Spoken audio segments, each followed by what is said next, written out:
Welcome to Pharmacy Pathways, everybody. We are sitting down with Dr. Dee Kim, who is going to be representing oncology. She is an oncology clinical pharmacist and she works in an infusion center. So she is going to be telling us what that's like, how she got to that track and on that path, and also giving us a breakdown of what her day-to-day looks like, and also giving us some advice for those of us who are interested in going into that pathway ourselves. So, but I don't want to do all the talking. I would love for you to give a introduction of yourself and who you are and where you come from. Yeah, sure. Thank you for having me. My name's Didi. I'm originally from Arizona, but I did move from state to state a lot. When I lived in Arizona, I thought the weather was too hot. So then I went to undergrad in Michigan, which I thought was The too opposite. extreme of the cold.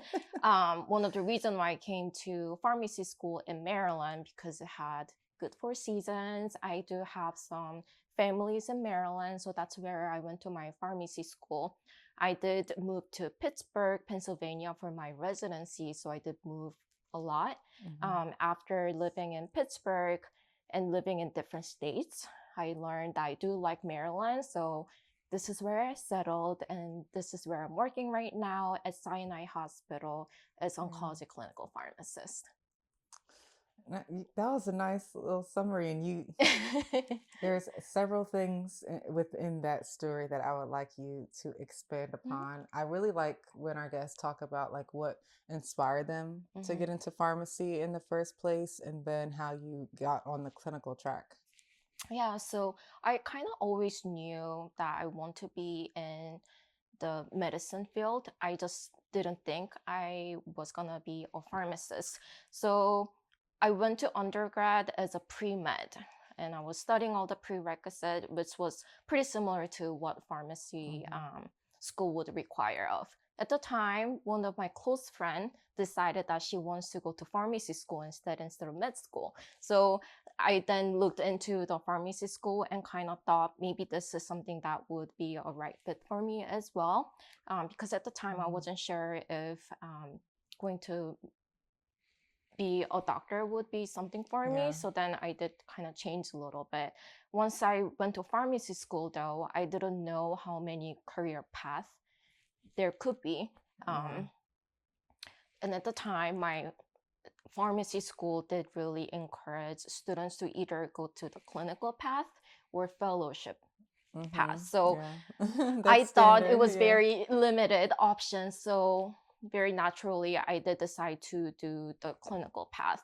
So during my 4th year, I did what is called the clinical track, which is basically like a mini residency. I'm at a one hospital doing all the rotations. So that's where I was trying to figure out before I go into my job, seeing is really residency right for me. After going through it, I did really enjoy being in the clinical path. So I did decide to pursue PGY1. That's when I went to Pittsburgh for my PGY1 training. I did decide not to do PGY2 only because there wasn't one specific field that I felt comfortable doing for lifelong time. So I just decided to just finish with PGY1, and the director at the time did offer me a job at the point when I was done with the residency. So it was very easy transition for me to work at the hospital. I already did residency because I already knew a lot of the technicians or preceptor who were now going to be my coworkers. So that was a pretty easy first job. At the time I got hired on, my director asked me if I can be cross-trained in oncology satellite pharmacy. So I did get hired on as unit-based pharmacists, basically people who are working on as a decentralized pharmacist. And I was getting cross-trained in oncology satellite pharmacy as well. That's a lot. And can you break down like what decentralized means for our listeners? Basically, decentralized pharmacists are pharmacists that are in charge of all the orders that's coming through for that specific unit. And this can include warfarin management, pharmacokinetics management for antibiotics, or any other medicine related work. So that's what my inpatient decentralized pharmacist role was. On the other side, for my oncology satellite pharmacist, those were covering patients who were admitted inpatient to get chemotherapy. And for that, I was reviewing labs, doing the order entry, making sure the doses are appropriate, doing the technician supervision on the product management side, making sure that all the products are looking okay before it gets to the patient. So the main difference that I'm going to talk about later, what I'm doing now, is that my first job only covered hospitalized patients, and also I only had adult patient population.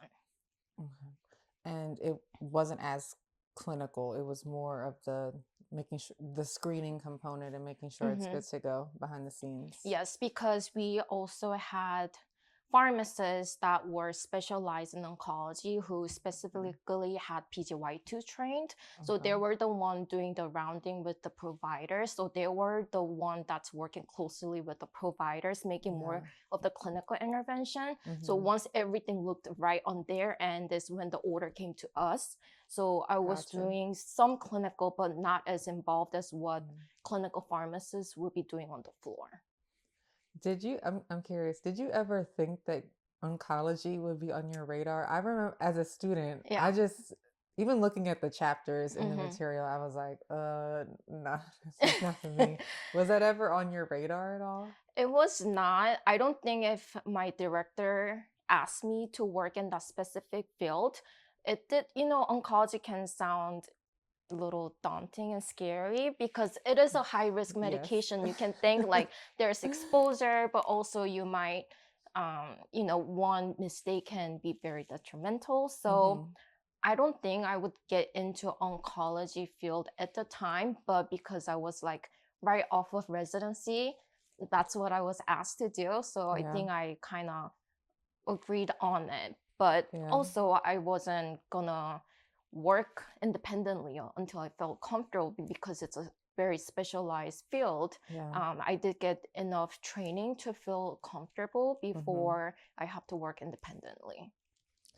Yeah, it's just so funny how life takes us because now that's what you do. Like you focus on oncology.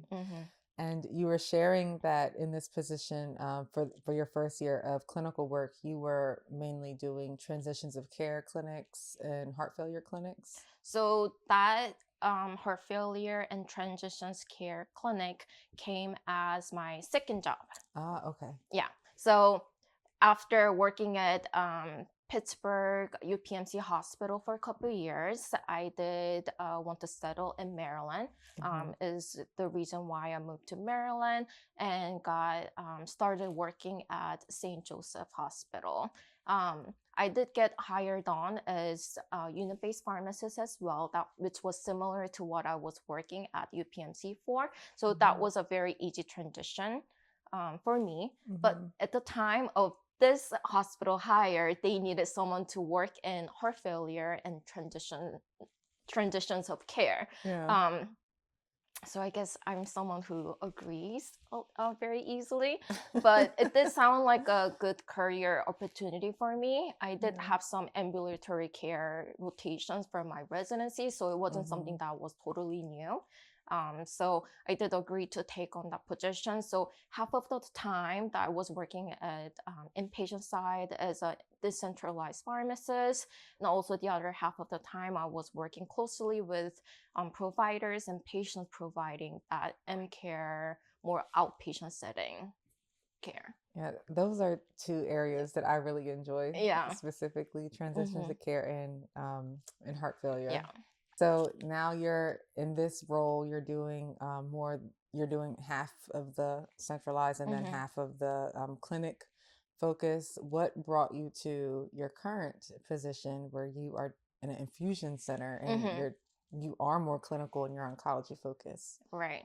So at one point, after working at a hospital for a very long time, I was getting a little tired of the work-life balance portion, working at a hospital, having to work evening shift, night shift, weekend, and holiday.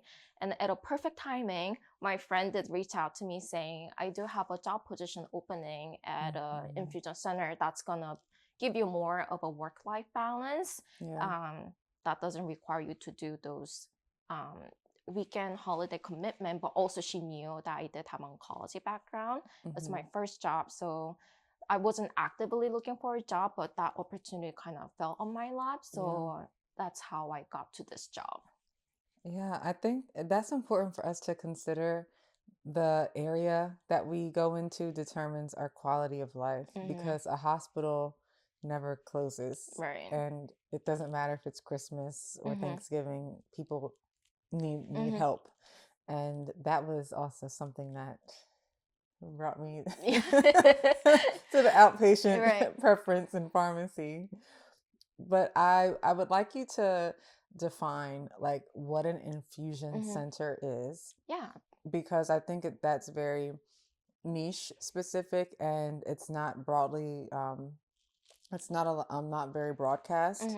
And after you define what it is, can you give us some insight on like what role does it play in patient care in general and disease state management?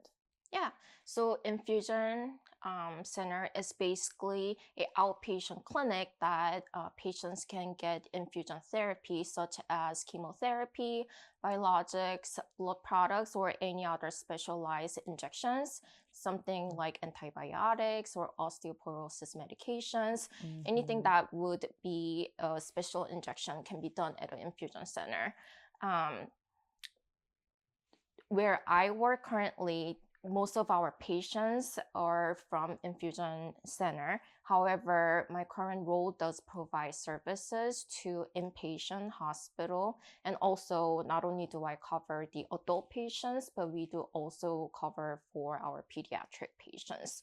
To kind of explain how infusion center will play a role in patient care is the main difference between the hospital and being getting treated at an infusion center. For example, if patients got admitted to a hospital for different medication or different medical reasons, and now they're admitted and they're due for chemotherapy, that might be one of the reasons why they would be getting chemotherapy as inpatient side. Or if it's a patient that needs a very close monitoring, whether they're having severe side effects from it, or maybe they may be newly diagnosed to it, someone that needs close monitoring would be treated at a hospital setting. However, for getting treated in the infusion center, it does provide better quality of life to patients because it is more comfortable setting, it's more convenient, patients can get their infusions, and when they're done, they can go home. Oftentimes, it is cheaper than getting admitted to the hospital. From the hospital side, if patients are coming in and out to get their infusion done, we're freeing up the bed in the inpatient side who might need the bed for another medical reasons. I didn't think about all of those things. So are you guys like attached to the hospital or are you a separate building outside of the hospital? So our pharmacy is located right next to Infusion Center. However, we do deliver medications to the inpatient side. Normally those medications are delivered by our pharmacy technicians. The hospital is connected, but our physical location is within Infusion Center. And are most infusion centers like that? I believe so, just so then they have easier access. I'm not sure if every infusion center will cover inpatient side too, because again, my first hospital, I was working at a satellite pharmacy, but we did have a separate infusion center for outpatient setting, and I was only serving inpatient patients. So I think that can actually differ by hospital how they deal with it. Nice. Thank you for that explanation. And you listed very sensitive medications. So when you were explaining the types of medications you're administering, chemotherapy, biologics, so people who need immunosuppressive therapy, osteoporosis. These, they're sensitive, and so that means they require a lot of control, more than the average, tablets that you would keep on the pharmacy shelf. So how do you guys screen and control for these types of things, and making sure that they're safe and efficacious by the time they reach the patient? Right. So we want to make sure all those infusions are sterile. There's something that's called USP guideline that really provides the good guidelines for hospital to follow, basically how to handle medications that are hazardous and that needs to be kept sterile. There are a couple of things that we do as a pharmacy group to kind of remain our pharmacy kind of more of a clean area. For one of the example, there's a lot of cleaning involved. Our technicians will have to clean their hood at the beginning of their shift and also at the end of their shift. The NT room, the hazardous room, non-hazardous room will have to get cleaned every monthly basis. There's also reports and certification that has to be done at a certain period of time to do air sampling, surface sampling to make sure our infusion center is up to standards. We do have board of pharmacy come out for inspection and kind of give us advices if there's anything that we have to done. As for the personnel, every pharmacist and technicians making the compounding medications, we do have to pass biannual fingertip tests as well with the media field test. And the fingertip test, I did a rotation at an infusion center, and I have a lot of respect for what you guys do. Yeah. And my preceptor was a tough cookie, and she did not play about her clean room and her infusion center. Yes. We did the fingertip testing. So you are, please remind me, because you're testing with the fingertip testing, you're testing your ability to wash your hands. So there's some hospitals I think do have different type of testing they might do. Sometimes there's fingertip testing that's done after garbing and washing your hand. Specifically, what our pharmacy emphasize is after doing media field testing, meaning there's certain like vials and basically just normal saline bags that we are going to have to make a couple transfers just to kind of, kind of looking like we're compounding something. And when you're done with the media field testing, that's when you're going to do the fingertip test to make sure your fingers are still pretty sterile even after touching multiple things. Yeah.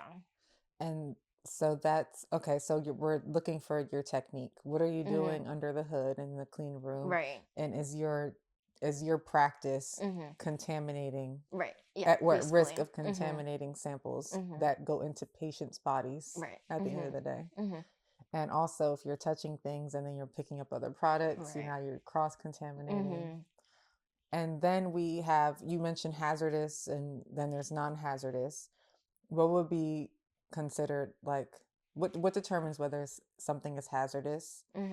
And how do you protect the person working with these medications? How are they protected from these hazardous drugs? So I think there's a list called NIOSH where they kind of categorize medications whether they're hazardous or not. So if the medication is considered hazardous, which I might reference as HD because that's what I might refer it to as. If they are categorized as HD, then it needs to be done on the HD side. A lot of time, those are gonna be chemotherapy, biologics. Most of those medications will be considered as HD medications.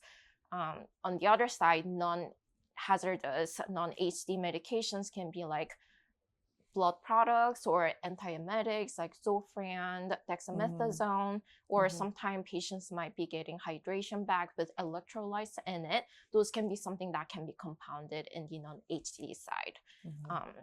Some of the things that we minimize exposure to those HD medications is one, we do have a closed system transfer device. Basically, those are the equipment that's minimizing risk because they don't have any needle exposing. It's more like a transfer device that you can kind of like click I into remember it. that. Yeah. Yeah, Like a so lock system. lock Okay. system, right? So that's gonna really minimize the risk of technician being poked in the needle or having like powder flying around, for example. That's gonna really minimize the risk. And also, if you think of the hood, you can kind of imagine someone wearing personal protective equipment, which is called PPE. Those are like gowns, chemo gowns, goggles, or masks that people are wearing to kind of protect themselves from getting exposed. The pharmacist checking every product. We're always wearing gloves to make sure that we are not getting anything on our hands. If there's some chemo spill I have on my gloves, I'll change every time because we don't want to be touching things and exposing other people to it. Right. We do also have a chemo spill kit and eye wash station in case there's any chemo spills. So those are the procedures that we have in place to protect our employees. Nice. It sounds like, USP, there are so many rules and regulations. And I really like how it's not just about protecting the patient, but it's also about protecting the employee who's preparing the medications for the patient. Yeah. Okay, so now we're going to move into your roles and responsibilities as an oncology clinical pharmacist in an infusion center. Okay, so we have 5 different roles. So I'm going to try to break it down to each role and kind of explain what a pharmacist might do in my work setting. Okay. How I see the first role is the most important because that's the person who's reviewing charts. So basically, they're kind of reviewing patient profile. And we do this 3 days in advance of patient's appointment time. And the reason why we do it in so much advance is to make sure we have the medications in supply, in stock. So then when patients here, we are not scrambling to look for medication. And also, if there's any clarification that needs to be done for patient medication, we have ample time to talk to providers and get the answer we need before patients getting there.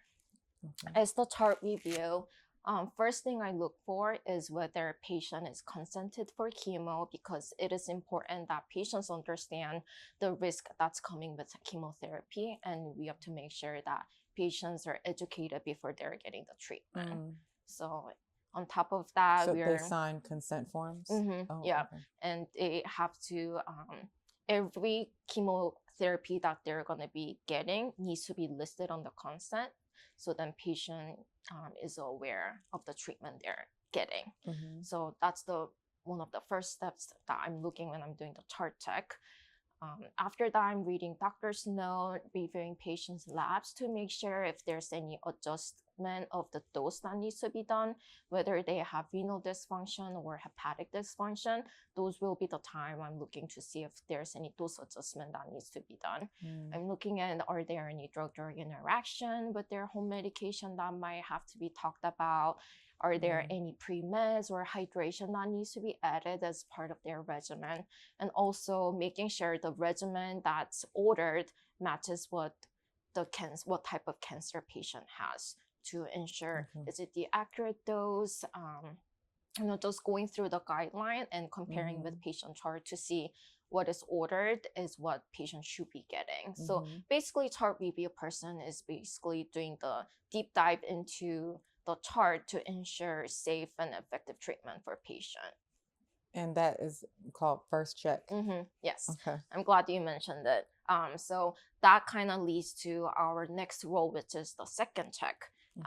We always want to make sure we have double check in place. After doing the first check during the chart review, we have the second verification done. Someone who's called verification pharmacist. When patient gets to the clinic or whether it's in the inpatient side, the orders will drop into pharmacist queue. Basically, they're reviewing for the most recent lab, because a lot of time if patients are coming in for infusion at our pharmacy, they might be getting labs on the treatment day. The day of, right? Okay. Yeah. So that pharmacist will have more of a recent lab compared to what the chart review person might have. So they're looking to see that renal function trended differently. Do they have outstanding lab? Do they have any electrolyte imbalance that we have to treat? They're looking for all those labs to make sure. And also, was there any communication done since the chart check until the treatment day that might differ their treatment plan? So basically, they're doing whatever the chart person did, but at a faster pace because it's going to be a busier day. So I mentioned earlier that we have 5 positions. We actually have 2 pharmacists doing the verification portion. So those 2 pharmacists will be serving as a second check person. But to clarify, they're not checking the same patient twice. No. It's just 2 checks. Yeah, we have 2 different verification people because we actually have a subset, another cancer center at a different location that we're also covering for. So because of the workload and patient volume, we just have 2 patients, 2 pharmacists checking for the orders. Okay, so we have first check and second check. Can the pharmacist who did the first check do the second check? We try. It's because it's a different day, right? Would that be permittable? So we're pretty strategic when it comes to scheduling. We don't want to schedule someone as a verification person if they already did the chart check. So when our managers make schedule, we try to avoid that. Sometimes when there's call out, it might happen, then we might switch shift around. But in the most part, we try to have another fresh eye looking at those orders, because that's when we can really catch an error if there's any.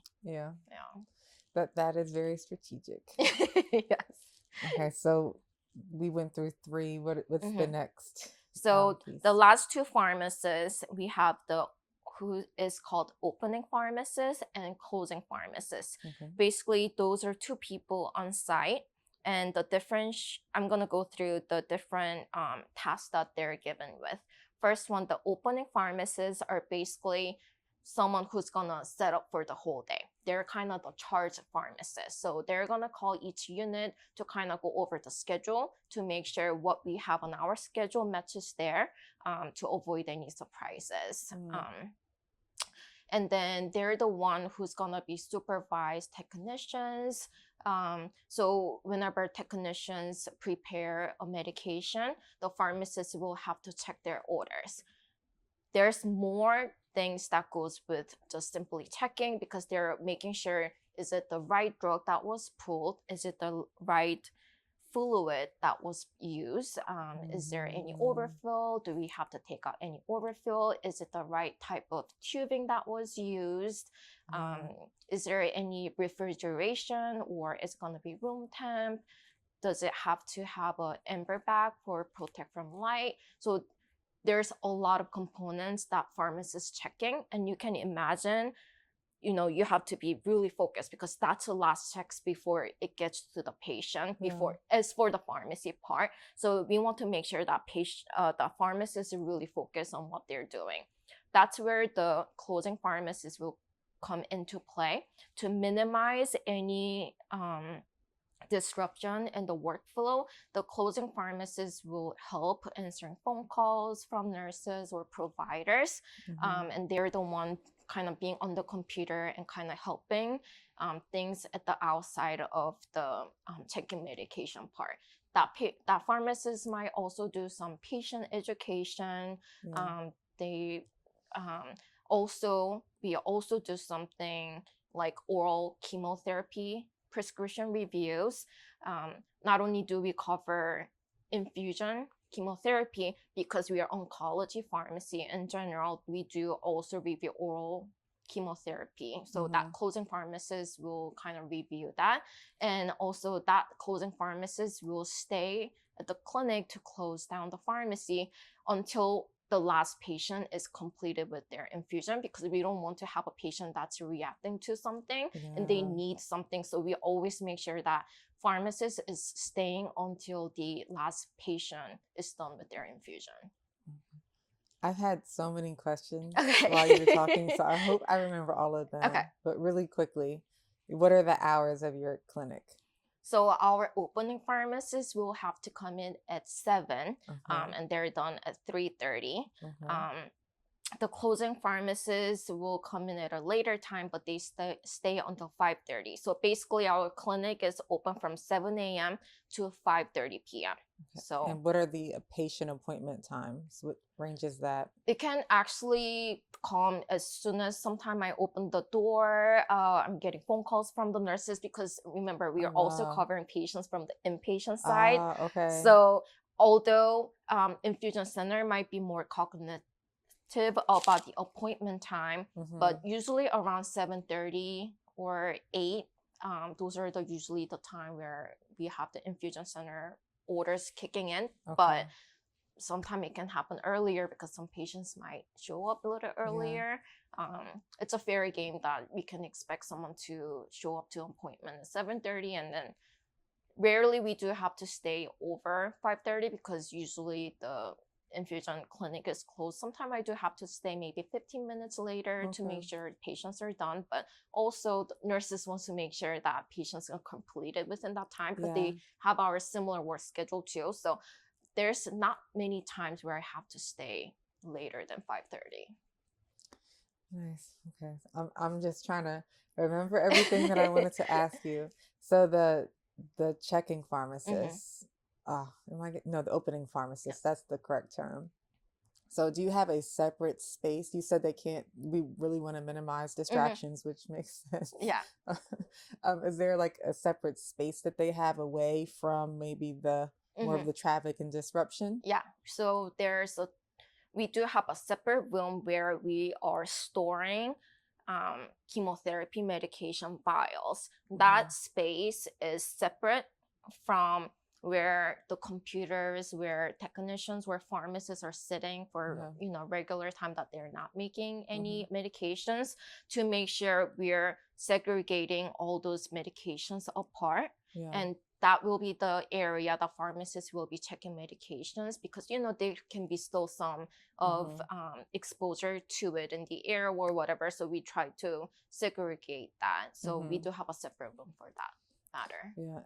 And so the first check and second check is on the screen. You're at a computer checking. And then this opening pharmacist, who is doing the final product check, I'm trying to get the terminology right. Doing the product check is checking physical products. Yes. The technician has mixed them, has done what they have to do. They put it out on the counter or in the area, or keep it in the room. And then the pharmacist comes in and does their checks, making sure. I remember on rotation, we would even have to take pictures of, there was this, I'm not sure if you guys have it, but it was like super high level technology. You put the bottles on the camera, the computer takes a picture of it. It can measure how much was dispensed, like how the ml count that was left.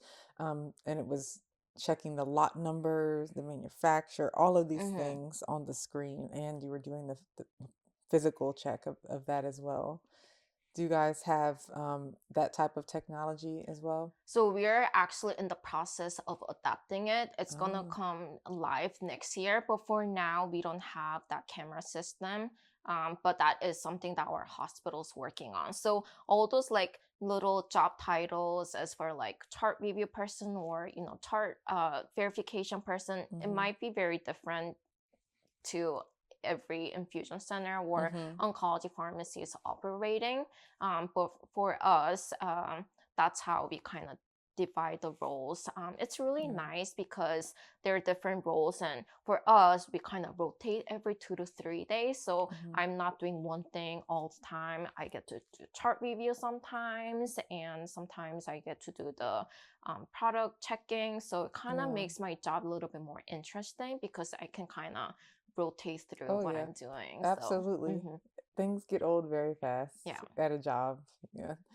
And you also told me one thing that's really unique about your particular Mm-hmm. location is that you are hybrid. Yes, yes. So you did mention how chart review and verification can be done on the computer. For that reason, for those roles, we can work from home.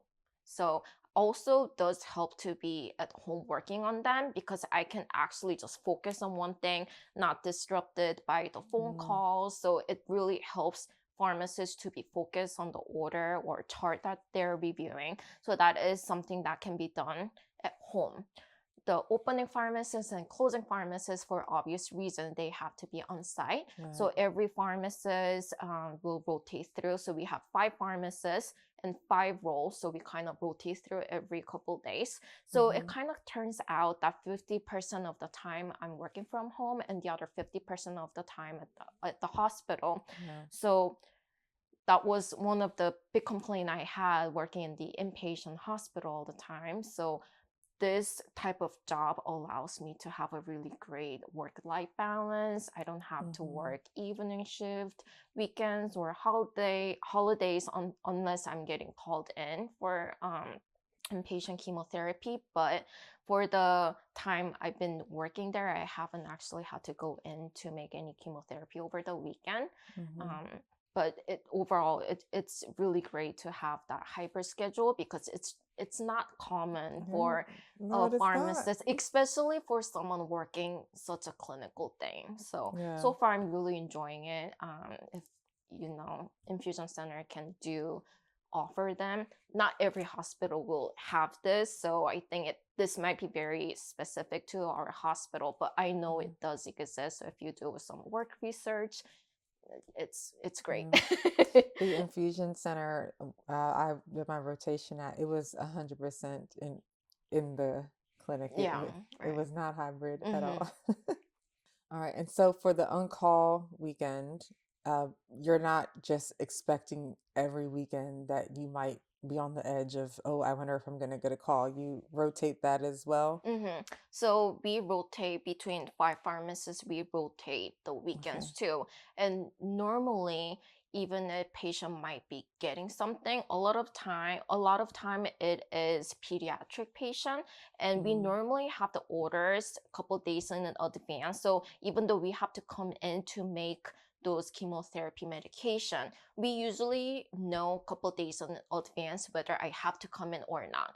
There okay. may be some phone calls that might be coming from central pharmacy or from the nursing side to ask about some minor questions. But Mm, in general speaking, we do, it's not a surprise because we'll know in advance. So I mm-hmm. can plan my weekends around. I do usually try to not make any trip plans when I'm Yeah. on call, but most of the time that you're not going to have to come in, but that is something we have as a staffing requirement.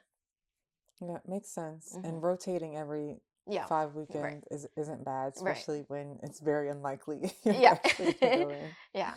And I think you used the term that if you have to go in and prepare medications, do you mean like you physically Hmm. will go in and make the medications, or does a technician also get assigned an on-call weekend? So I know for sure that every hospital is different. Some hospitals can have technician can prepare it, and with the camera system, pharmacists can check those product from home. For us, we don't have any technicians coming on weekends, so the Okay. pharmacists will have to come in and prepare for them. That's something that's unique to our hospital. That's why whenever we do the fingertip testing and media fill, that's one of the reason why the pharmacists will have to do it too, in case they get called Mm, in as an on-call requirement. But okay. when you do go in, you do get paid.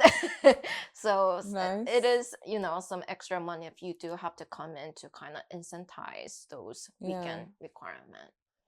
And do you ever feel like you're a little rusty though? Because it sounds like you're only actually preparing medications as a pharmacist if you get called in on a weekend. Hmm. So how do you get your practice in to make sure you got your touch? Yeah, so sometimes, again, I haven't had to really make any chemotherapy over on the weekends either. But sometimes when the technicians are, busy, pharmacists might go in and make something simple to kind of, help them out. And also that kind of makes you remember some of the techniques.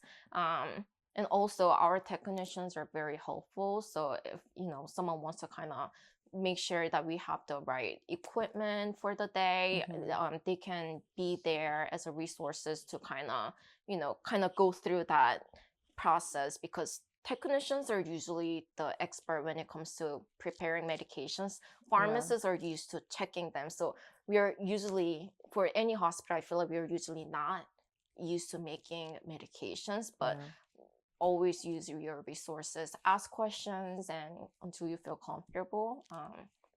And also, because of that double check process, even if I'm making it, we actually share those photos to other pharmacists for that second check. So you're not the only person involved in it, because again, double check process is important. So someone will also verify your work to make you feel a little comfortable. Nice. So still have that double check system. Yes.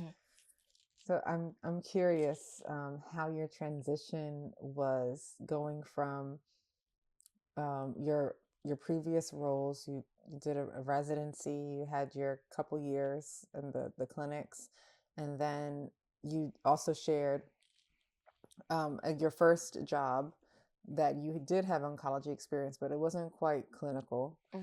So it did give you this, foundation to work off of, but then now you have to become a clinical oncology pharmacist. So how was that transition for you?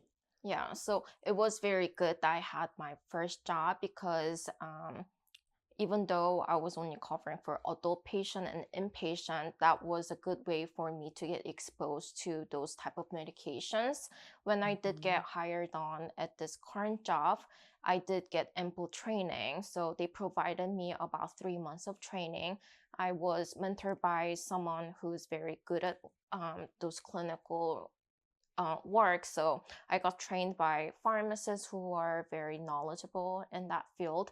I'm always asking questions. Even right now, I'm learning. And I feel like even if a pharmacist who's been working in that field for such a long time, oncology is not an easy topic. And it's a very rapidly changing, because there's always new medications coming out. So I feel like even if you're a pharmacist who's been working in the work field for a while, I'm watching CE specifically in oncology topics. A lot of time the drug companies will have lunches or dinners where they will talk about their medications, and they will provide food, and food is always good to have. So there are a lot of like learning opportunity that's given to you. There are a lot of resources online that you can kind of ask for, but the advice that I have is always feel comfortable to ask questions to your coworkers, because a lot of times they might also ask for your second opinion on something. So you have to be kind of feel comfortable to ask questions. Yeah, when I was on that rotation, she probably knows this already, but my favorite part was all of the rep dinners. There were so many. And we were going to Roof Chris. We were going to it's good. Good restaurants. Yeah, it's good restaurant. And I was like, yes. Yeah. And I would genuinely enjoy the presentation. Did I understand a lot of it? No, that doesn't matter. I just enjoyed learning, and like it was just so cool how my preceptor, it was just natural to her, and she understood everything that was being talked about. She understood what the standard of care was and how this would be impacting or adding or changing the standard of care, and the food was great. I was always getting that steak. Yeah, I know. I try to order what is most expensive on the menu, because and a lot of times it's done at a very fancy restaurant. So I'm like, if I have to pay for it, I know, because chemotherapy is expensive. Yes, it is. Those drug companies will do pretty well. So it's very good opportunity to get good food, but also enjoy that presentation. Yeah, and I think this might be a nice question to randomly toss in there. Why do they want pharmacists and nurses who work in the infusion center coming to these dinners where they're talking about these new medications, right? You're not prescribing them. So why is it important for you to be there? I think it is important that people involved dispensing those medications know what they're doing as for safety of the patient. So they want to provide those informations to pharmacists and nurses who's on the front line. Providing services to patients. That also gives them opportunity for us to ask questions if we have any questions about the medications. And even if the current medication is not on formulary for the hospital, it might become in formulary in the future. So it's good opportunity for drug companies to have those names out to people so that at least they have it in their mind. Yeah. And when you're making recommendations to the doctor who does prescribe, right, you know about this new medication that might be a better option, right. And so now that's your chance to step in and make that intervention. Yeah, I love rep dinners. If anyone wants to invite me to them, no, I'm joking, but not really. So, you made good points. They provided training for you, 3 months, but you also took the initiative to do more. You were looking for CE opportunities. You also utilized your network. You weren't afraid to let people know when you didn't have the answers and when you needed help. And as you said, this is continuously evolving. I don't know, and there may be another area of pharmacy, but I'm not aware of it. But I don't know another clinical area where drugs are coming out so rapidly, right? Yeah. Yeah. And so you guys more than anyone have to be on top of things and catching all the new medications. So was that challenging for you? Like it's, when we reflect and we look back and we think about things, it's easy to like put in a sentence, but like, what was it like going through this process? What were some of your challenges along the way? It doesn't even have to be just the transitioning part, just challenges across your journey. So I think we kind of mentioned a little bit what I found most challenging. Not only that there's so many new medications coming out, but it's a very high risk medications. There are so many details that are put in before the medication can get to the patient. And given that it's such a high risk, I feel like sometimes I'm always working on the stress to make sure that I'm not, making any medication errors, making sure I'm catching medication errors that were made by, nurses, providers, because that's one of our job is to make sure that we're providing that safe and effective treatment for patients. But just given that it's such a high risk medication, sometimes you might feel a little overwhelmed and stressed out to make sure you're not making any harms to patients. I can imagine the pressure because you guys don't have as much wiggle room for med errors. Absolutely. Right. And on the flip side of challenges, what would you say are your biggest successes thus far or most rewarding moments? It was the moment that I caught a very big medication event, and I felt like I prevented harm to patient, and that was one of the, I guess, proud moment, catching a big medication error. Yeah, where in the process did you catch it of your different positions? It actually happened on the ordering phase, but it kind of led through 2 nurses check and a pharmacist check, and it was the final check that was done. So if you ever hear that cheese hole, so basically for not even in oncology, just working in health field, you want to make sure that you're kind of catching a mid-air And that's why we have double process in place. After provider enters an order, we have 2 pharmacists checking the orders. We also have 2 nurses checking the orders to kind of hoping that at least one person will catch it before it gets to the patient. Yeah. And I happen to be on that final check before it could have been a very detrimental med error, but it was caught. That is a big deal. And that's even more rewarding to be like, if I was the last person that didn't catch this, yeah. Man, yeah. I'm curious to ask what could have happened if you didn't catch it. Am I able to do that? What the potential outcome could have been? They could have, had more toxicity or harms from what it could be, because every medication error can be small or big, and sometimes med error does happen. And that's why we have the reporting system. Every hospital will have reporting system where people involved or whoever caught the error will report, so then the hospital can analyze the process. Is there anything that can be improved in the process wise?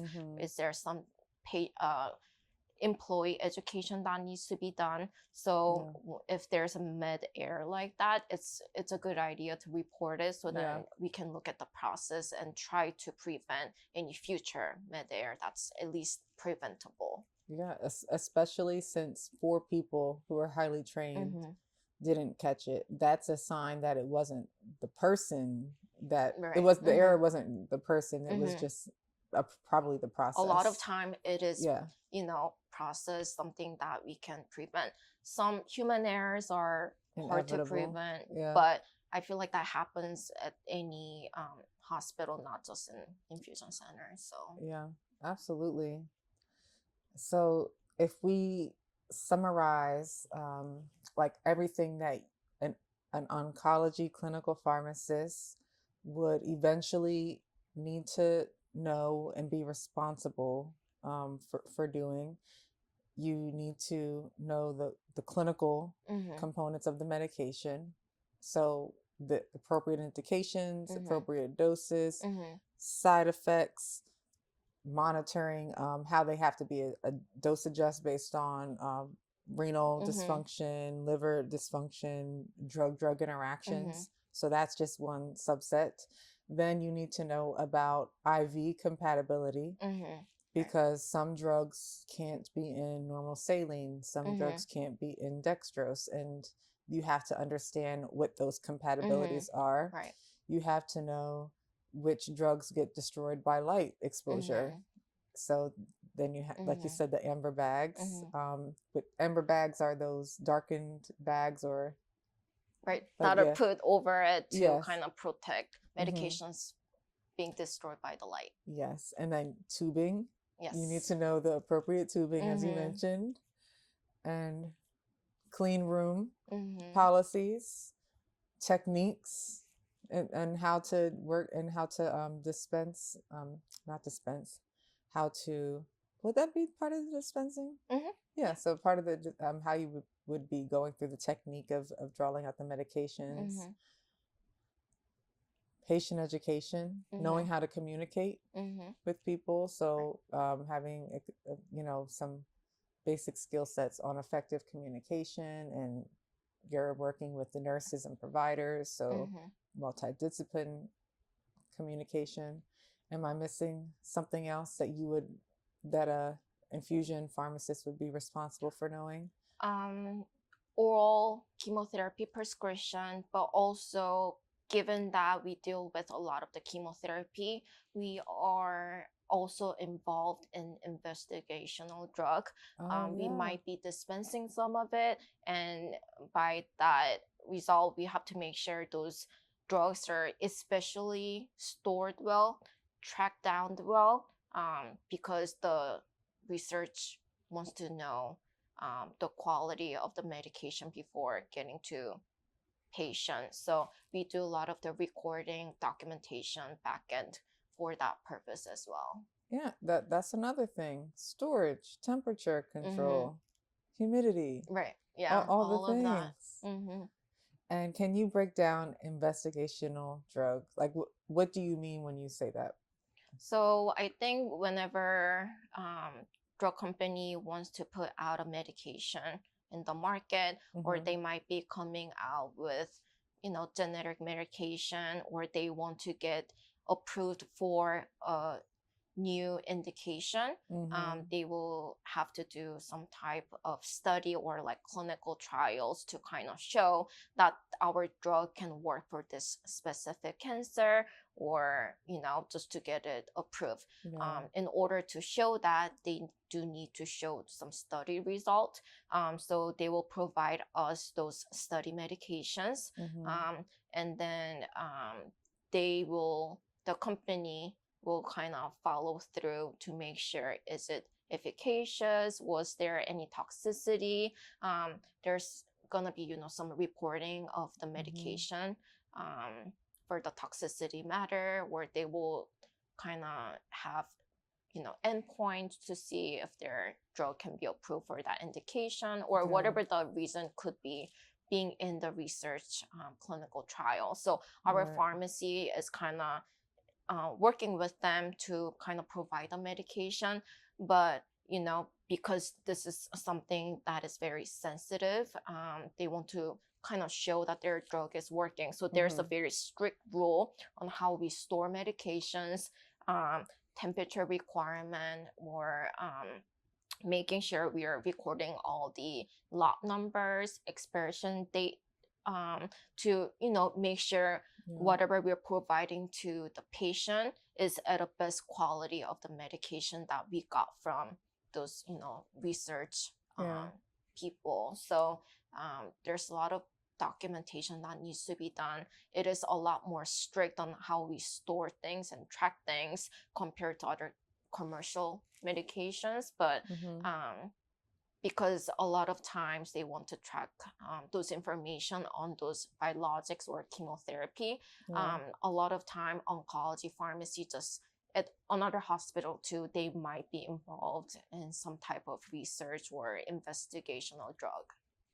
Yeah, because if if it needs to be in a refrigerator and you guys have it sitting out on the counter and then they give it to the patient and they're taking the study results and it's not working. It's like, well, it's not because the drug doesn't work. It's because you guys ruined the drug. Yeah. So basically, all of those things, they need to make sure that you guys did what you were supposed to do, so that they can actually track whether it truly works or not, or whether it's safe or not. Because because it could cause side effects because it was damaged in the storage process. And the patients that are enrolling in these clinical trials, are they kind of at their last resort for a treatment compared to the standard of care that they have, or they're voluntarily signing up to receive these medications that they are aware are in the clinical trial phase? Yeah, sometimes, not sometimes, but patients will given the opportunity to participate in this research or not. And it can be something that is at a later phase of the treatment that they want to seek out for something different. But patients are usually consented for the study, and they will usually give an option. We don't have that many patients in research right now, because sometimes we have busier month and sometimes we have less busy month, but it's something that we do have throughout the year. Yeah, I think that's pretty cool. Yeah. And I believe I asked you this, but you're not monitoring the reactions or efficacy as in your role, right? That would be more of the someone else in this process, because once the drug leaves your counter, essentially, that's kind of where your role ends in this process. You're not the one hooking up the medication or administering it or analyzing for side effects, right? That's the nurse. So we do have a separate investigational expert nurses, I believe, are more in charge of that. So for pharmacy standpoint, we are making sure that product that's dispensed has a safe and effective treatment to patient, but the nursing, I believe, does more of a monitoring part that once it leaves our pharmacy. And that's, I think, well, correct me if I'm wrong, I believe that is standard for the infusion center for the pharmacist there. My experience in my rotation, the pharmacist was not doing anything beyond the handoff to the nurse. They've done those series of checks, looking at the product, making sure this was stored correctly, and all the things. They put it on the counter when it's time for that patient. The patient's checked in for the day. The nurse is giving the green light. They put it on the counter. The nurse picks it up, and then they're off to the area where the patients are sitting and in their chairs waiting. That's at least how my pharmacy has operated, very similar to how yours have. There may be other work environment that might be different, but as far as my understanding too, that's the extent of our involvement when it comes to research. Okay. I just wanted to, well, I'm just generally curious if there are other infusion centers where the pharmacist is expected to do that. It's important to know if you're going to go into this field. You should interview that investigational drug pharmacist and find that out then. Because I don't know. If you are one, feel free to email me. Because I know pharmacists who specialize in that field, I don't know if they're involved farther beyond it. Maybe they'll make phone calls, but as that's not my specialty, so I'm actually not too sure about it. Okay, interesting. So I guess you guys will have to do some research on your own. All right. Do you have any advice for anyone who is aspiring to become a pharmacist, and now they've seen this episode and they're like, I wonder if that might be something I'm interested in? And what advice do you have for that person who has some time to kind of do some preparatory work to position themselves for success? So I did do residency training. It would be helpful to kind of have that residency training, but it's not a requirement. Some hospital might require you to have the residency training, but the hospitals, at least I worked at, didn't require residency training, but do require you to have some kind of hospital work experience, just because chemotherapy is very special topic compared to just other medications. So having a hospital experience in general will kind of help you to kind of come across to more specific topic. If there's for me, I didn't have any oncology rotation as residency, but because the hospital I was working at did serve big cancer patients, and we did have one of the biggest cancer center. If you have a interest in oncology, maybe choose a hospital that will serve more of a cancer patient. So it's easier, and also you might have more opportunity, like I did, to kind of get cross-trained in that very specific population. Yeah, those are good pointers. Is there a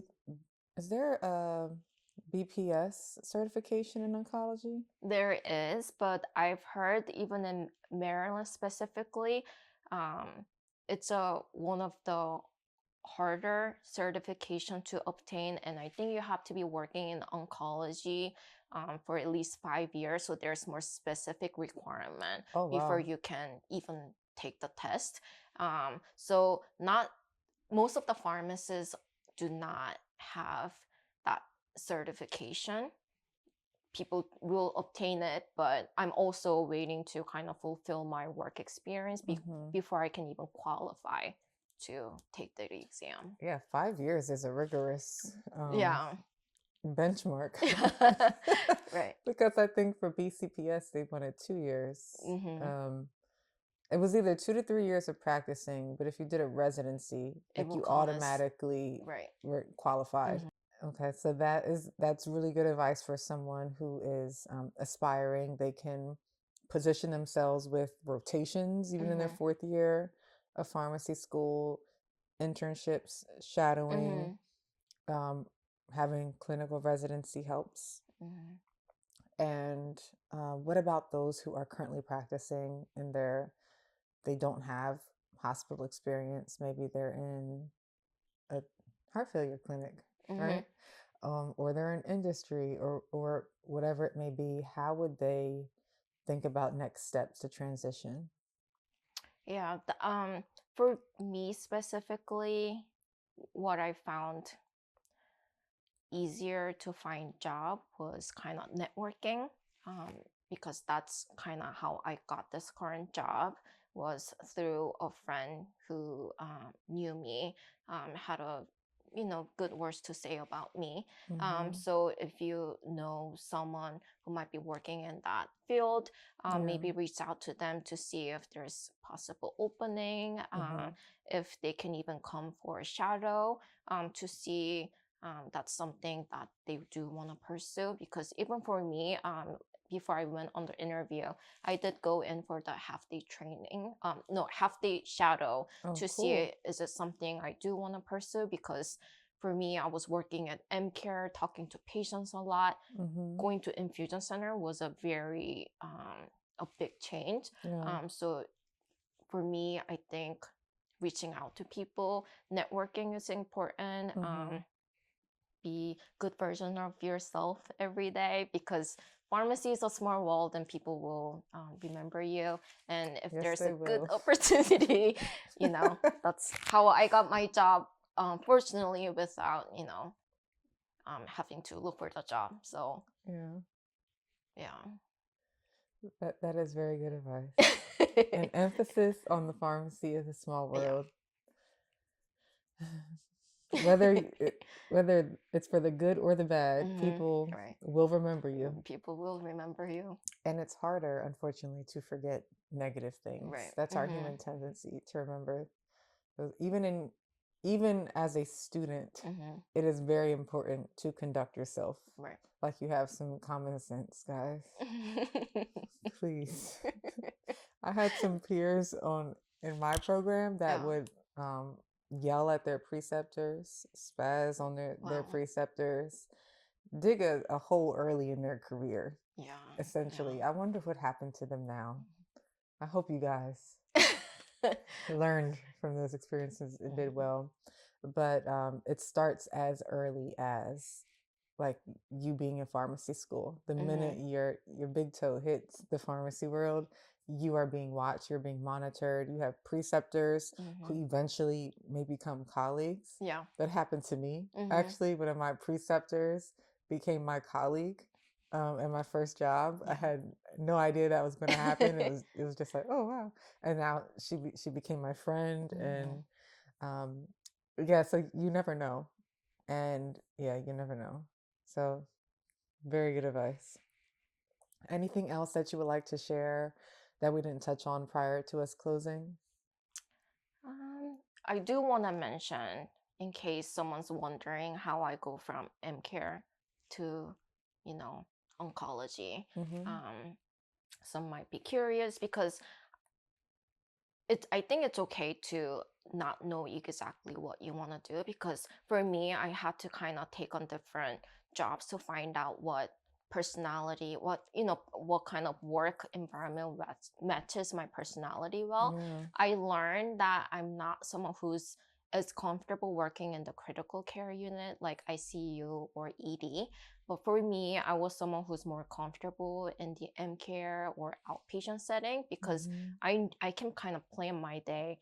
I'm gonna know what type of my day is gonna look like, because I've already looked at my patient in advance, So if you are someone who do like a little bit more like a planner like me, this might be a good career opportunity for you.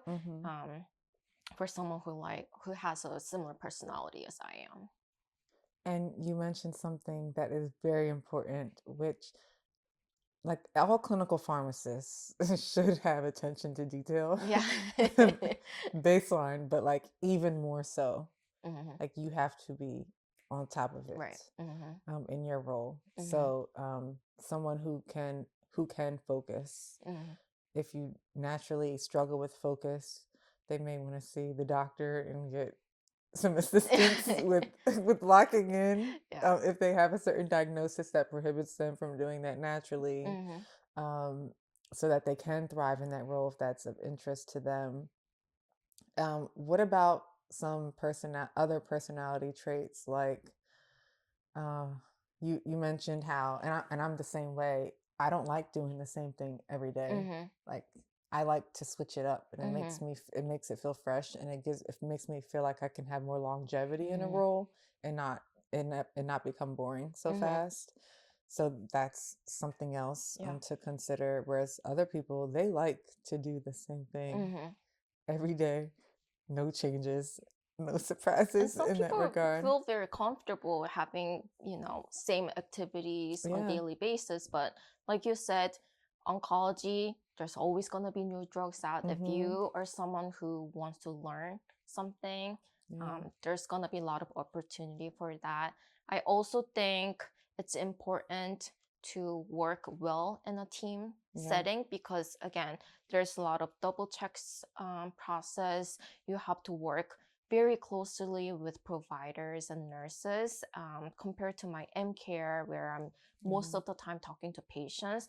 My audience, or who am I speaking mostly on daily basis, are nurses and providers. So you have to feel comfortable talking to other healthcare providers, knowing to communicate well, and feel okay to ask questions, just working well in a team, because your work carries on, and also you're kind of working as a team with other coworker to make sure that you're making sure you're hitting all the checks and balances before it gets to patients. Very important. And your temperament with people when they make mistakes, right? So you catching that last mistake, you could have easily went to like, how could you have missed this? And you could have chastised instead of coming in and treating people with, with this understanding that almost anyone could have missed this mistake, and this is how we can brainstorm not to do this in the future. And to your point, for those who are not fans of the continual learning, this may not be oncology in itself, may not be where they want to go into, because those drugs are coming out rapidly.